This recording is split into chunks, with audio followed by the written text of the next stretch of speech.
ça va être très difficile de vous dire que j'ai eu un coup de cœur pour ce livre en particulier, parce que l'auteur, Raphaël Confiant, est un auteur que j'aime énormément et j'aime tous ses ouvrages, mais celui-ci étant un des plus récents qu'il ait écrit, j'ai choisi de vous le présenter. Il s'appelle Les Saint-Aubert, l'en allée du siècle. Donc en fait c'est le début d'une longue histoire qui a fait l'objet d'ailleurs d'un tome 2 qui est sorti aussi il y a très longtemps, mais aujourd'hui on va s'en tenir à celui-ci.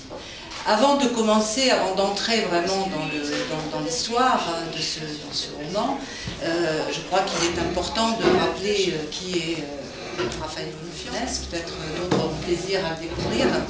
Raphaël Confiant, c'est entre autres, je dirais, un écrivain martiniquais qui est né le 28 janvier 1951 au Lorrain, en Martinique, et qui a un long parcours, on va dire, à la fois littéraire, aussi d'enseignant, et qui a énormément travaillé pour la recherche des langues et des cultures régionales, notamment en Martinique, sur la Caraïbe, on va dire, et qui a rejoint très vite, qui est un des cofondateurs du GIREC, qui est du groupe d'études de recherche donc, sur les créoles, qui avait été créé par Jean Bernabé en 1973. Raphaël Confiant, donc un parcours assez riche, on va dire, diplômé. L'histoire donc de cette famille que l'on appelle les Saint-Aubert, premier tome, donc l'en allée du siècle, c'est-à-dire la période qui va se situer entre 1900 et 1920. Avant d'entrer réellement dans l'histoire, juste un petit rappel, le contexte de l'époque. Nous sommes donc au début du XXe siècle, 1900, un siècle qui va être marqué par des événements graves, des événements importants, tant au niveau de la Martinique qu'au niveau de la France. Pour la Martinique, l'événement qui va marquer sera celui du 8 mai 1902 avec l'éruption de la montagne Pelée qui a fait 30 000 morts et qui a anéanti la ville de Saint-Pierre. Et autre événement de ce siècle important qui a suivi quelques années après, ce que l'on a appelé la Grande Guerre, c'est-à-dire la guerre de Louis XIV. Important parce que les Antillais ont eu également a joué un rôle important dans cette guerre, avec notamment le bataillon antillais, et on leur avait demandé de payer ce que l'on appelait l'impôt du sang, c'est-à-dire un retour, si vous voulez, à la patrie en allant combattre. Je vous dis ça parce qu'on retrouve tout ça dans le roman. Un siècle aussi qui débute avec une abolition qui est encore assez fraîche, qui a à peu près une soixantaine d'années, et qui débute aussi avec une affaire dont tout le monde a entendu parler, l'affaire Dreyfus. Donc un début de siècle qui est quand même assez particulier et qui fait, je dirais, dans le même temps, toute la richesse de ce livre, toute la richesse de la plume de Raphaël Confiant, un contexte là, de cette vie pierrotine, Saint-Pierre que l'on appelait le petit Paris antillais ou la perle des Antilles, même également. Il faut savoir que Saint-Pierre a été à l'origine la ville capitale, entre guillemets, de la Martinique. Fort-de-France est arrivé bien après la destruction de Saint-Pierre.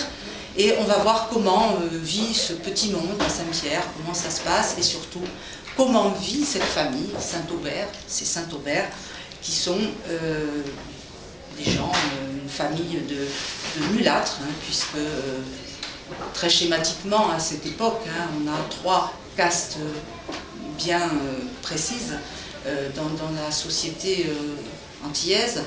On a donc comment dirais-je, la grande, pas noblesse, mais l'élite, on va dire, aux yeux de certains, représentée par la caste des Békés et les Blancs. Ensuite, on a la bourgeoisie. La bourgeoisie, ce sont les mulâtres. Et puis, on a le prolétariat, qui sont, bien sûr, que sont tous les noirs du peuple.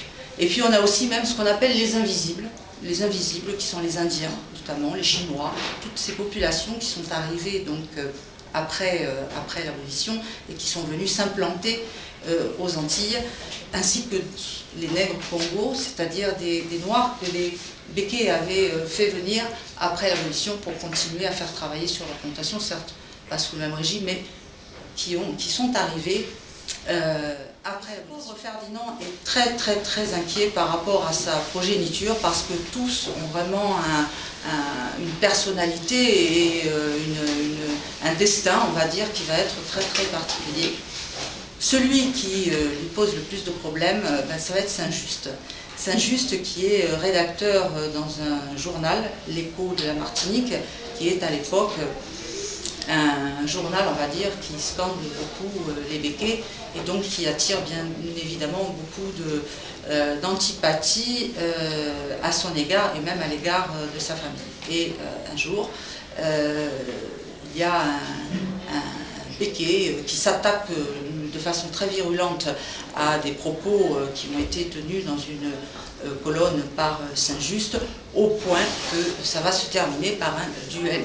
Mais un duel, un vrai duel, de vous lire comme passage, justement, le passage du duel que j'ai trouvé.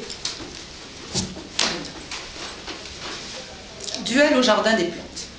Gros Sirop, qui d'ordinaire allait toujours buste nu, avait revêtu un frac, sans doute dérobé dans l'armoire d'un vieux Béké. Il avait fait du quartier du fort, fief de la caste blanche, son terrain de chapardage privilégié, bien que son signalement fût désormais connu des gardiens nègres de toutes les villas de l'endroit. L'autre témoin de Saint-Just, Florentin Le Mercier, chroniqueur à l'Écho de la Martinique, était sobrement accoutré, une chemise de lin beige et un pantalon de toile blanche. Tous deux escortaient un Saint-Just impassible au mi-temps de l'habituelle foule de curieux. Curieusement, aucun sergent de ville ne montrait le bout du nez en ce samedi de beau matin. Non loin de la cascade située au fond du jardin des plantes, dans une contre-allée ombragée par des arbres aux imposantes frondaisons, Denis Cronier de la Garande était, lui et ses témoins, déjà en place.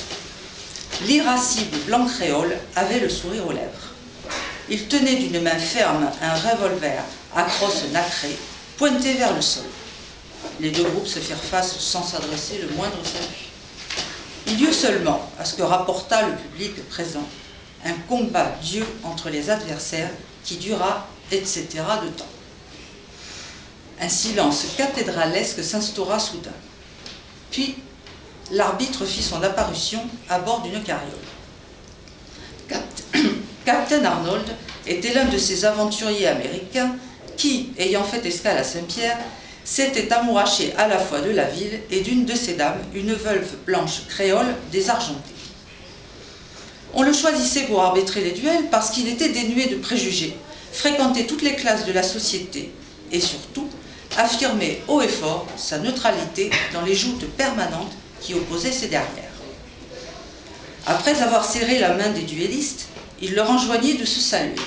Saint-Just hocha légèrement la tête, tandis que la Garande, toujours goguenard, fit un geste à peine perceptible du menton. Captain Arnold les plaça ensuite dos à dos et attendit quelques minutes. Ils parurent de nouveau interminables à l'assistance, avant de donner le signal de départ. La foule des curieux avait tellement grossi que certains avaient dû grimper aux basses branches des manguiers afin de pouvoir mieux profiter du spectacle. Chacun retenait son souffle, comptant mentalement sans doute chaque pas effectué par les deux adversaires. C'est un livre grave quand même, parce que, comme je vous l'ai dit, il retrace deux catastrophes, et non des moindres, mais c'est vrai que Confiant a le chic, je dirais, toujours, dans tous ses romans, nous apporter quand même un peu comment dirais-je, de fraîcheur et de, je dirais pas d'humour, mais de simplicité. Il revient à des choses simples, finalement, du quotidien, qui nous dérident un petit peu et qui nous font peut-être mieux passer, d'ailleurs, la lecture de ces événements terribles, parce qu'il les décrit merveilleusement bien. D'ailleurs, à ce titre, je vous conseillerais, si vous ne l'avez pas déjà lu, de lire un autre livre de Raphaël Confiant, qui est, qu'on pourrait dire, presque, c'est l'antichambre de celui-ci, qui s'appelle Nuée ardente, et qui raconte par contre, lui, toute l'histoire les quelques jours qui ont précédé l'éruption de la montagne Pelée. C'est un livre fabuleux, formidable, qu'il faut lire. Et après, c'est vrai que quand on lit celui-ci, on comprend bien l'état d'esprit, tout ce qui est dit. En Martinique, quand on dit créole, qu'est-ce que c'est créole? Qu'est-ce que c'est? Ce sont les gens de multiples races là-bas qui parlent ce créole, qui est ce patois. Alors le créole, il y a la langue, effectivement. Je vais faire l'honneur à notre président d'expliquer créole. Ou alors c'est les habitants, c'est eux. Non, c'est pas les habitants. Non, mais le créole, c'est l'enfant qui a pris naissance dans les le créole, c'est pas la langue, c'est un état d'être. Au départ. Au départ. À la base, c'est un état d'être.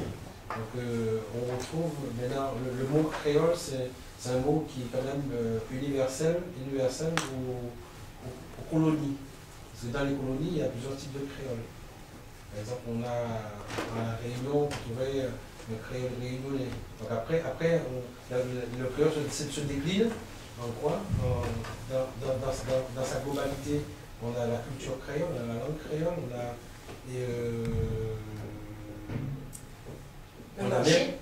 le repas. Et même au niveau des animaux, nous avons les animaux. C'est un mot qui provient, le mot lui-même, étymologiquement, c'est un mot qui provient du portugais, de l'espagnol. Et quand c'est arrivé dans les Antilles, c'est-à-dire au niveau des Antilles, le créole symbolisait la personne qui était née dans les Antilles, dans les plantations. Donc le créole pouvait être blanc, pouvait être noir, pouvait être chinois, pouvait être... C'est la personne qui était née dans la plantation. Après il y a eu un dérivé, après il y a eu ce dérivé qui est devenu, justement, quand on parle de créole, on voit l'antillais. Mais pas forcément, ça ne s'arrête pas à l'antillais. Parce que le créole, ce n'est pas forcément l'antillais. Déjà, quand on parle de créole, on rajoute le créole antillais. Mais c'est aussi le langue aussi. C'est une langue, c'est une façon de s'habiller, c'est une façon de manger. Ça englobe tout. C'est l'état d'être. C'est l'état d'être. Ah, c'est un état d'être. Mais vous voyez, dans les gens qui ne connaissent pas les îles du Pacifique Sud, par exemple, c'est ce qu'on appelle ça, surtout dans les îles anglaises, les belles hébrides par exemple, c'est ce qu'on appelle les pidgins, par exemple, les pidgins. Ce sont des gens qui parlent un franglais, une espèce de vieil accent un peu comme les Québécois. Voilà. Il y a une espèce de vieil accent comme ça. Et puis ils mélangent, si vous voulez, l'anglais et le français, ils ont une façon de vivre, etc. Et ça, c'est ce qu'on trouve par exemple dans les îles de Guam, dans les îles Fidji. Pour revenir à la Guyane par exemple, qui est un pays vraiment... là, il y a un mélange de culture et de communauté. Indiens, des Guyanais, les Chinois, oh là là, oui, il manque beaucoup. Eh bien, vous avez le créole, reste, si vous voulez, la langue que tout le monde va parler. Vous avez par exemple, sur les bords du fleuve Maroni, vous avez je ne sais combien de communautés, vraiment. Vous avez Kabouchi, les Saramaka, enfin, tout un tas de communautés qui ont des dialectes spécifiques. Mais par contre, tout le monde va se comprendre en créole. Le créole va être le lien, si vous voulez, culturel de toutes ces personnes. C'est extraordinaire. D'accord, ils en servent comme un espéranto local. C'est extraordinaire. Il y a un truc que vous avez dit, ça m'a fait sourire, c'est lorsque Véronique, elle parlait de caste, elle disait les béquets, les mulâtres et les noirs. Ouais. Et vous avez dit, au prochain, vous avez dit les demi. Les deux, oui, parce que, oui. Oui, parce que j'ai l'occasion de vivre en Polynésie française. Et chez nous, les demi, c'est ça. C'est le Tahitien ou le Kanak, pour la Calédonie, qui va se marier avec une blanche et qui va donner des enfants qui seront des demi. Alors, ça peut être chinois ou indonésien, bien que les Indonésiens, c'est des autochtones particuliers, parce qu'il y a beaucoup d'Indonésiens en Nouvelle-Calédonie, et ils ne se mélangent pas.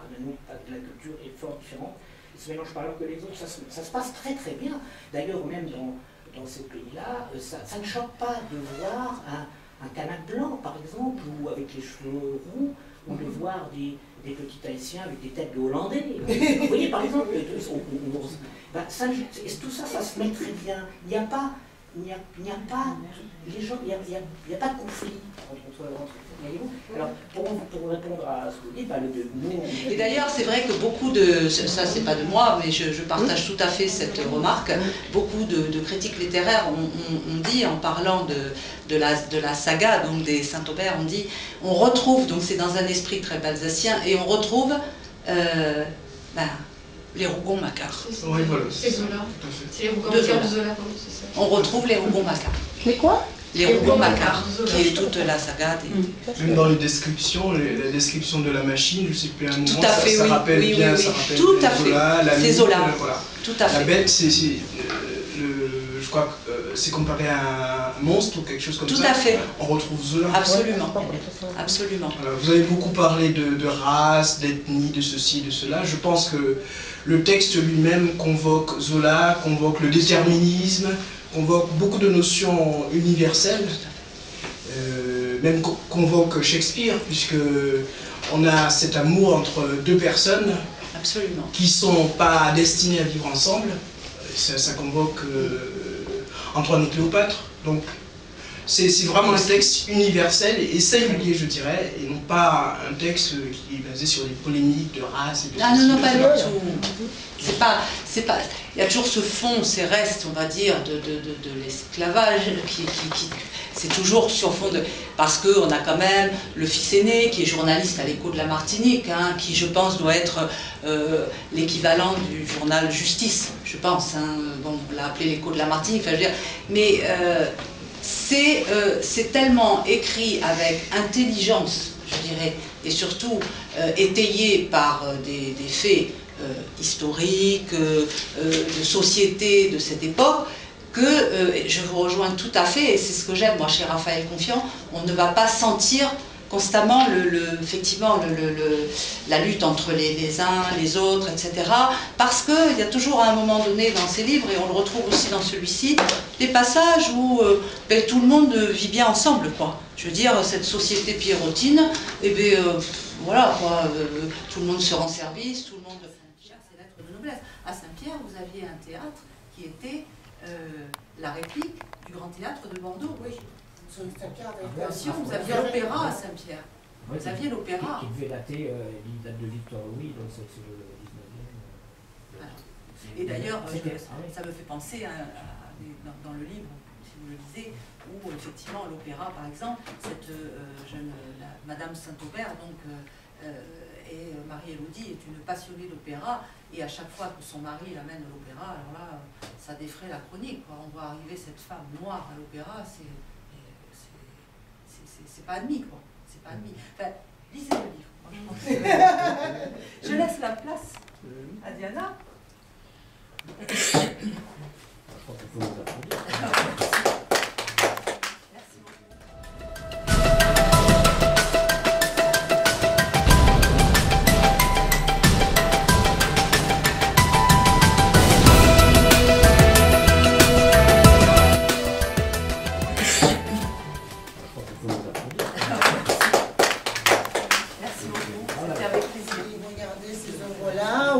Si vous voulez vraiment, vous demandez à la médiathèque. Marie Scondé, c'est une femme écrivaine française qui est née en 1937 à Pointe-à-Pitre, en Guadeloupe.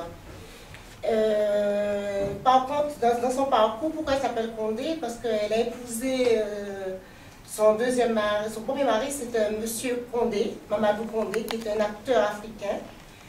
Et elle est partie vivre en Afrique, en Guinée, au Ghana et au Sénégal, où elle a enseigné également.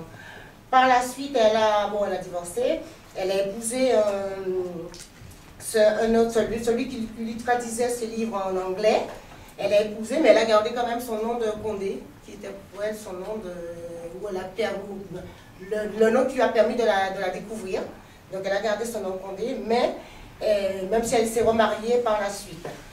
Par contre, les romans de Marie Scondé explorent les questions de race, de sexe, de culture, dans différents lieux et à travers différentes époques. D'où, naturellement, le livre que je vais vous présenter, un passage que je vais vous présenter aujourd'hui, ce sera Moi Tituba. C'est vrai que dans le livre de Poche, je ne mets pas tout, mais c'est Moi Tituba, sorcière noire de Salem. Et dans son livre, elle dit que Tituba fait partie de ces sorcières. Elle raconte la vie de Tituba, qui est une femme noire qui vient de l'île de la Barbade. Et elle raconte sa vie, mais avec cette histoire de sorcière. À la différence, c'est que à la fin de l'histoire de Marie Scondé, elle a choisi la fin qu'elle voulait donner à Tituba. Non pas la fin qu'elle a. Elle a eu une fin, c'est vrai, elle a eu une fin, mais on ne sait pas. Mais Marie Scondé a choisi la fin qu'elle voulait donner à Tituba. Moi, et ce que j'ai choisi, c'est de vous dire la fin qu'elle a choisie. Elle, ce qu'elle fait, ouais, c'est pas de la sorcellerie.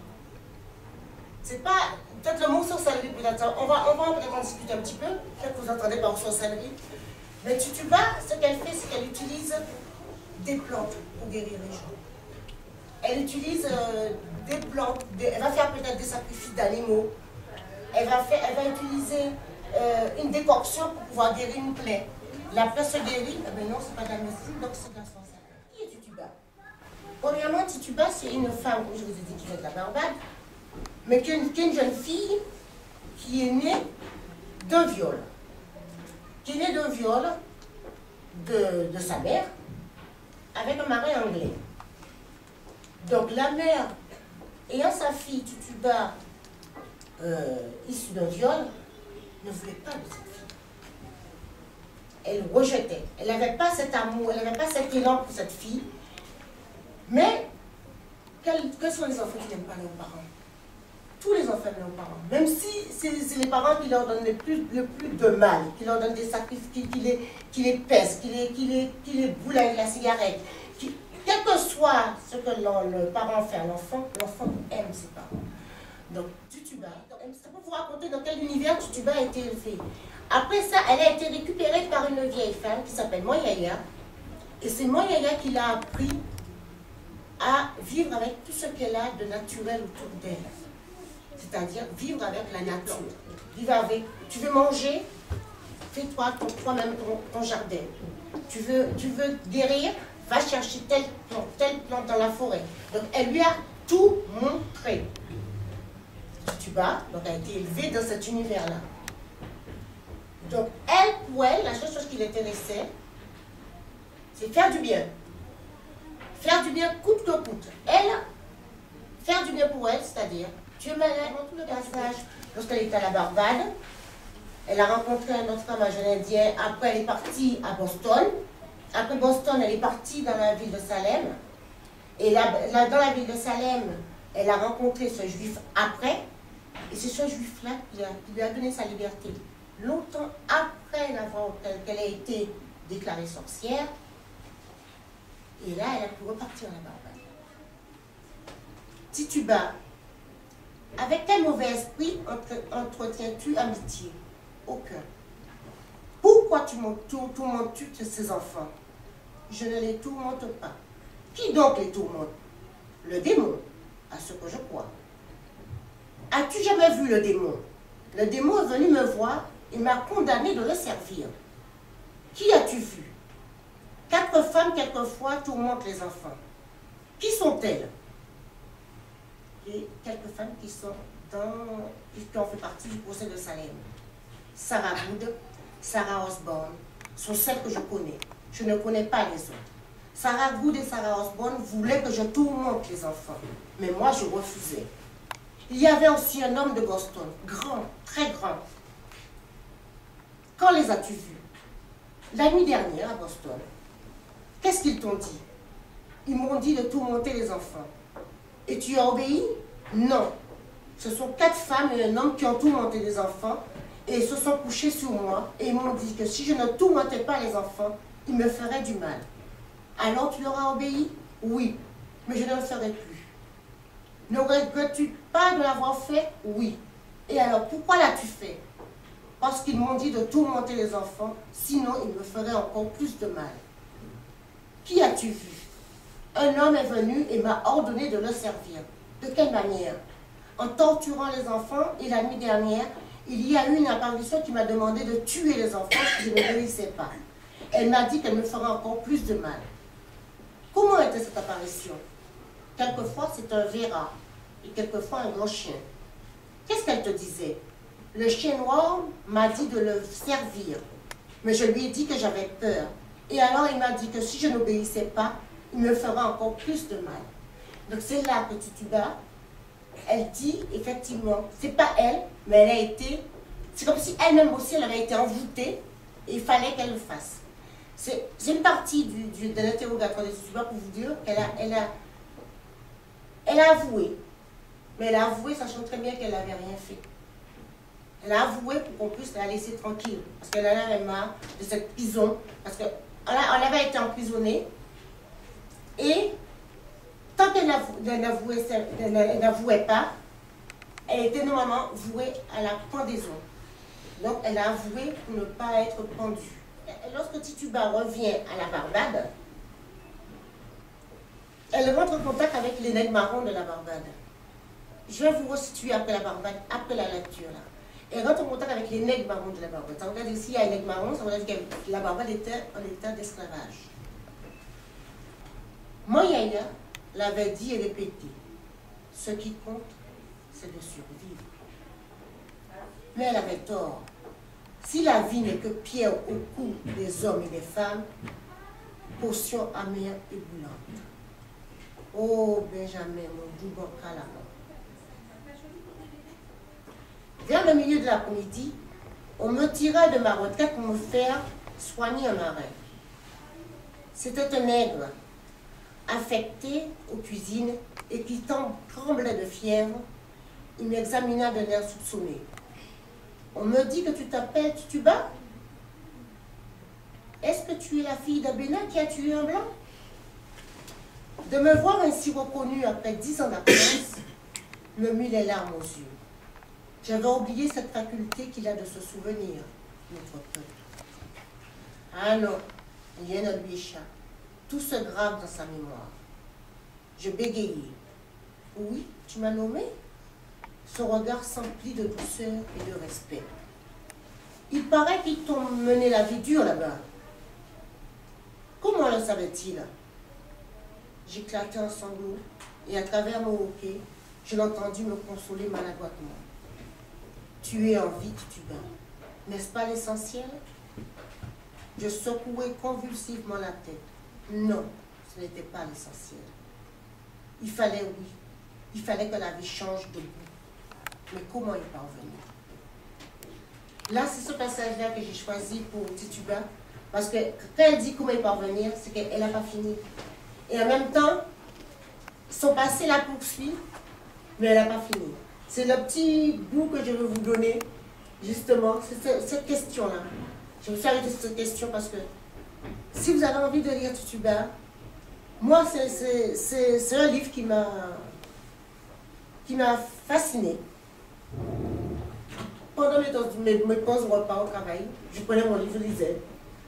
Le soir arrivé, je prenais mon livre, je lisais. J'avais envie de le finir parce que c'est un livre qui m'a passionnée. Et lorsque j'ai su en plus que c'était une histoire vraie, j'ai dit c'est pas possible qu'il puisse arriver autant de choses à quelqu'un et que la personne quand même est là pour aider les autres. Voilà, je suis ouverte à toute question. Je vous dis ça, mais je suis en chair de poule. Parce que ça venait de temps quand je l'ai lu, quand j'ai su cette fin-là, j'ai été vraiment touchée. Je me suis documentée sur la Barbade également, parce que pour aller plus loin dans ma propre recherche également. Le Barbade est situé dans l'archipel des Caraïbes. La capitale, c'est Bridgetown, excusez-moi. La langue officielle, c'est l'anglais. Mais comme on le disait tout à l'heure, on a dit surtout dans les colonies françaises, la langue officielle, c'était le français, mais il y avait le créole qui a émergé. À la Barbade, c'est le Badjan. Le Badjan, c'est un anglais coloré de créole. Donc c'est justement un anglais créole. C'est un créole anglais, voilà. Comme on avait parlé. Mais à la Barbade, ça s'appelle Bajan. B-A-J-A-N, Badjan.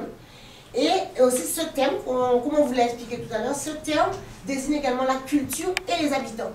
Les habitants noirs de la Barbade, on les appelle des Badjans. Nous, peut-être aux Antilles, on les appelle des créoles, mais à Barbade, on les appelle des Badjans. Et qui vous appelez les nègres marrons? Ça m'amuse parce que ça c'est, en plus c'est dans une chanson qui est géniale parce que c'est un Sénégalais qui, ou alors je crois que c'est un groupe, il y a un groupe super qu'on m'a fait connaître ma fille. Oui. Kassam chante. Oui. Alors je voulais savoir qui c'était parce que je crois que c'était un nom amusant pour la chanson, mais ça existe. Non mais je veux dire, quels sont ces gens alors? Donc les nègres marrons, ce sont des esclaves qui ont fui la plantation parce qu'ils n'aiment pas leurs conditions d'esclaves et qui sont allés vivre dans la forêt. Et ce sont justement, c'est eux qui sont à l'issue de nombreuses révoltes et rébellions. Ils sont allés vivre dans la forêt pour ne pas vivre dans ces plantations, pour subir cet état d'esclave. Ah, ils vivaient en ermite, enfin. La résistance. Voilà. Ah bon. Et ça, c'est dans quelle époque? C'est pareil dans les années... Tout en est de l'esclavage. Jusqu'à la sécession. Mais bien sûr, mais de toute façon, la sorcellerie, elle est aussi en France et à la même époque. La sorcellerie, bien sûr, parce que la sorcellerie, c'est quoi? C'est quelque chose qui est hors du commun, qui ne correspond pas à la médecine de l'époque. Donc, qui ne rentre pas dans un formatage de l'époque. Et le fait de sortir de ça, tout de suite, c'est de la sorcellerie. Alors que ces gens sont capables de soigner. Moi, j'en ai eu le cas où en Calédonie, j'étais soigné, j'étais extrêmement malade, j'étais soigné par les plantes, par un kanak. On m'a soigné en 2 jours, c'était caractérisé. Aucun médicament aurait pu me soigner. Oui, mais c'est pour ça que je... Et alors, c'est comme des gens qui font de la radiesthésie, on n'y croit pas. C'est comme les guérisseurs, tout simplement. Mais il ne faudrait pas oublier que... Il ne faudrait pas oublier que... Je crois que, comme tu dis, c'est un herboriste, mais les herboristes n'étaient pas très reconnus. C'est pas si longtemps que... Ah oui, oui. Même dans la région qu'on a demandé... Même maintenant. Ah oui. Voilà. Parce qu'ils ne rentrent pas dans un formatage. Regardez par exemple les Éthiopiens. Attends. Excuse-moi, pas trop en même temps, voilà. C'est ce qu'on appelle la médecine traditionnelle. La phytothérapie. On dit médecine, mais est-ce qu'on devrait dire médecine traditionnelle? Mais on leur refait la médecine traditionnelle, on soigne par les plantes. Ça a été vendu de main en main, quoi. C'est dommage, quoi. Sans compter que les esclaves entraient aussi dans les successions. Oui. Des transmis. Voilà. Le code mais là, non. L'ordonnance. Mais là, non. Les associés à des meubles. Voilà. Et c'était pas. Et dans ce cas-là, dans Tituba, c'était pas la succession d'enfants. Il n'y a pas eu de génération. Non, Tituba pouvait changer de maître. Je voulais venir sur un point. C'est au-delà. C'est vrai qu'on parle d'esclaves et on parle de sorcellerie. Bon, au-delà de tout ça, je veux quand même évoquer cet aspect humain, côté humain qu'elle avait au fond d'elle, et qui était quand même, c'est une sensation quand même, je ressens, qui est quand même assez forte. C'est du fait qu'elle soit sorcière, elle s'en est pas servie pour faire du mal, elle est quand même restée avec ce côté humain en elle pour aider. Voilà, c'est bien précisé qu'elle dit Tituba, sorcière noire de Salem. Parce qu'elle était la seule noire, la seule sorcière noire. J'aimerais revenir sur le titre. Oui. Ce livre-là, je l'ai lu quand j'étais lycéen, il y a très longtemps. Mais le titre, maintenant après des années, rien que le titre, je pense que c'est un titre très frappant. Ça montre bien qu'il s'agit d'une femme. Oui. Et ça, c'est vraiment la voix. Je pense que ce que Marie Scondé a voulu faire, c'est de donner la parole à cette femme en tant que femme d'abord. Le moi est très fort. Moi, qui je suis réellement. Oui, c'est parce qu'on a dit de moi, mais qui je suis en tant que femme noire, etc. Et ça, c'est très frappant. Même pas besoin d'aller très loin dans le livre. Déjà, le titre est très parlant. D'ailleurs, c'est ce que fait Confiant aussi, Raphaël Confiant. Il veut donner la parole, il veut mettre en avant ce qui a été réduit au silence pendant des années. Comment faire parler tout ce peuple noir, ce peuple de Béké, ce peuple de créole? Comment donner la voix à ce peuple? C'est toute cette problématique littéraire, parce qu'on essaie de savoir qu'est-ce qui s'est passé, comment ça s'est passé, mais la vraie problématique, c'est à quoi ça sert la littérature? Pourquoi les gens écrivent? Et là, vraiment, on a... Ah oui. Je pense qu'il faut vraiment, quand on prend un livre, se dire à quoi ça sert, pourquoi cette personne a écrit ce livre. C'est pas de savoir si c'est vrai, pas vrai. L'écrivain peut jouer avec son lecteur, mais l'essentiel, c'est de savoir pourquoi. Et ce qui est mis en avant ici, c'est la notion d'identité. à travers l'œuvre de Confiant, qui convoque beaucoup d'autres écrivains, et à travers l'œuvre de Maurice Condé. C'est intéressant. Alors effectivement, je suis d'accord avec monsieur, quand on lit un livre, il ne faut pas regarder que ce soit l'histoire, mais il faut regarder la beauté de l'écriture, la sensibilité qui peut nous... Mais moi je dirais, oui c'est vrai, je suis d'accord avec tout ce que vous dites, mais je dis, il ne faudrait pas oublier, là comme je l'ai dit tout à l'heure, c'est mon coup de cœur, c'est vrai, mais je l'ai lu avec mon vécu, avec moi ce que j'ai déjà vécu, je l'ai lu aussi avec ce que j'attends quand je lis moi, si tu vas sorcière, je sais que moi sorcière, chez moi, qu'est-ce que ça voudrait dire? Donc je vais la lire par rapport à ça. Même sans aller jusque-là, même Manyaya, pour nous Antillais, c'est très, très parlant. Voilà, mais c'est pour dire que moi je l'ai lu avec mon vécu, mon passé. Quand je dis mon passé, ça veut dire que quelqu'un d'autre qui va le lire ne va pas peut-être retenir ce que moi j'ai. Le but c'est pas de vous dire, allez tiens, moi j'ai lu le Maurice Condé, lisez-le maintenant. Non, non. Le but c'est de vous dire, je l'ai lu, voilà ce que moi j'ai pu sortir de ce livre-là. Il m'a beaucoup plu. Maintenant, il y a eu un débat, un échange, et c'est très, très important, c'est très instructif, aussi bien pour vous que pour moi. Et le but de dire, ben, on se revoit la prochaine fois ce sera autre chose, complètement différent. Et peut-être si ça se trouve, moi j'y suis là, mais demain ce sera vous. Donc c'est ça le but. Et ce sera vous, mais pas pour me répondre, mais ce sera pour l'étranger de Camus, l'Assommoir, parce que c'est ça que vous avez envie. Quand je dis une grand-mère, c'est une personne âgée qui s'est occupée de toi quand tu étais petite, qui t'a transmis des valeurs. Alors ici, c'est des valeurs de savoir utiliser la nature, mais en fait, c'est ça, quoi. Et donc, en fait, tu vas le ressentir, cette personne qui va t'apprendre, je sais pas, ici, c'est les plantes, etc., mais ça peut être plein de choses. Et... Voilà, après, c'est personnel. Au passé, au présent, ce qui s'est passé récemment ou très loin, ça peut être des moments